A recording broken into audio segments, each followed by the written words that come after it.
Hello friends, మీలో ఎంతమందికి ఊర మిరపకాయలు, చల్ల మిరపకాయలు ఆర్ మజ్జిగ మిరపకాయలు అంటే ఇష్టమో? నాకైతే చాలా ఇష్టం అండి. ఎవ్రీ సమ్మర్ అమ్మ ఇంట్లోనే ఈ విధంగా ఊర మిరపకాయలు అయితే పెడతారు. చాలా టేస్టీగా అయితే ఉంటాయి అనమాట. వేడి వేడి పప్పుచారు అన్నంలోకి లేకపోతే సాంబార్ అన్నంలోకి ఇవి నంచుకొని తింటే సూపర్గా ఉంటుందండి. ఇక్కడ మా మదర్ వచ్చేసి వేడివేడిగా పప్పుచారు అయితే పెట్టారు.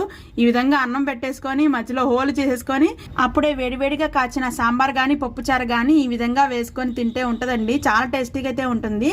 అలాగే టొమాటో పప్పులో కానీ ఎలాంటి పప్పుల్లోకైనా ఈ ఊరమిరపకాయలు నంచుకొని తింటే ఆ టేస్టే వేరనమాట. అలా వేడివేడి పప్పుచారన్నంలోకి ఊరమిరపకాయ అలా కొరుక్కొని ఒక ముద్ద తింటూ ఉంటే అబ్బా రుచే వేరండి. సో అమ్మ చేతి వంటే కదా. Thanks for watching. Please subscribe. Love you all.